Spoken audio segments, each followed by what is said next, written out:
Everyone present here, honorable salutation, and also present here our children friends, school principal sir, and my colleagues, and also present here my beloved students. Today, so we are very much proud that in our country, one Bengali legendary poet, Rabindranath Tagore's birthday, 165 birth anniversary. So, Rabindranath Tagore not only a poet, he was a painter, philosopher, and humanist, and he was a pathfinder in our country as the nationalism in India. So this exceptional personality was born on 7th May in 1861. According to the Bengali calendar, Pachisa Boishakh, it falls on some as a Gregorian calendar. It falls on 7th May, 8th May, and 9th May, but it is follows as a Bengali calendar 9th May. So this exceptional personality, it is also not possible to go to the school regularly. He was taught by the various private tutors at home, and his higher education took place in England. So Rabindranath Tagore started writing poems from his childhood.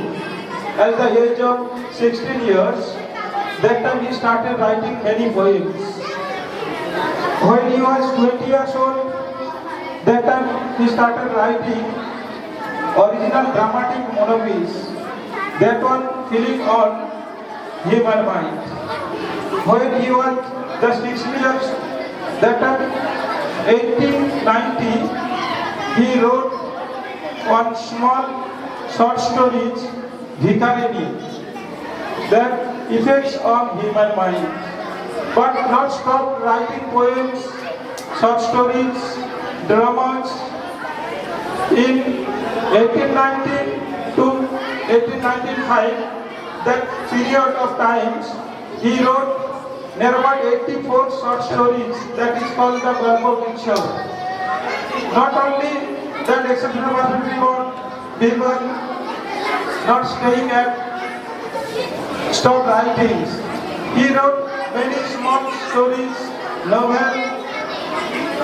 First time he wrote 8 famous novels. That was Raja Rani and Naukadubi, like this many famous novels he wrote.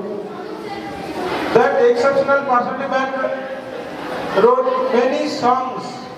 There are about 2030 songs in our মহাশয় এবং principal sir, উপস্থিত অতিথিবৃন্দ, আমার সহকর্মী এবং প্রিয় ছাত্রছাত্রীবৃন্দকে জানাই শুভ রবীন্দ্র জয়ন্তী, প্রীতি, শুভেচ্ছা ও অভিনন্দন।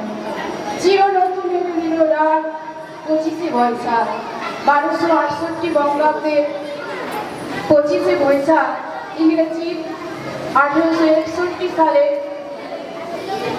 7ই মে কবিগুরু রবীন্দ্রনাথ ঠাকুর কলকাতার জোড়াসাঁকো ঠাকুর পরিবারে জন্মগ্রহণ করেন। অতি শৈশবে সারদা দেবীকে হারানোর ফলে ভৃত্যদের অধীনে তাকে লালিত পালিত হতে হয়।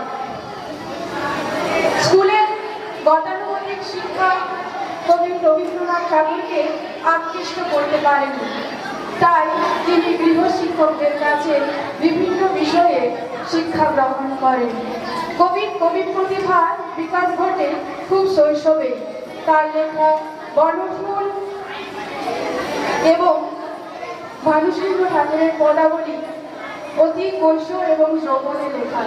এরপর পরবর্তীতে তিনি গীতাঞ্জলি, গীতিমাল্য, পুনশ্রী, পুরবী প্রভৃতি কাব্য রচনার মধ্য দিয়ে সাহিত্য জগতে এক আলোড়ন সৃষ্টি করেন। তার লেখা গীতাঞ্জলি ইংরেজি অনুবাদ সং অফ হিন্দির জন্য 1913 খ্রিস্টাব্দে তিনি সাহিত্যে নোবেল পুরস্কার পান। এরপর তিনি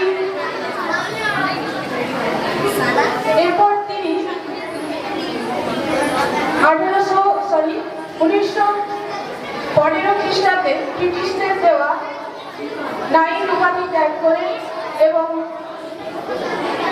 1911 খ্রিস্টাব্দে 27 ডিসেম্বর ভারতীয় জাতীয় কংগ্রেসের যে অধিবেশন কলকাতাতে হয়েছিল, সেখানে তার জনগণ মনোরথী নায়ক জয়তে প্রথম গীত হয় এবং 1950 সালে 24শে জানুয়ারি এই সঙ্গীতটি গণপরিষদ কর্তৃক সরকারিভাবে গৃহীত হয়। জীবনে চলার পথে কখনো একাকিত্ব অনুভব করলে কবি বলেছেন, যদি তোর ডাক শুনে কেউ না আসে তবে একলা চলরে।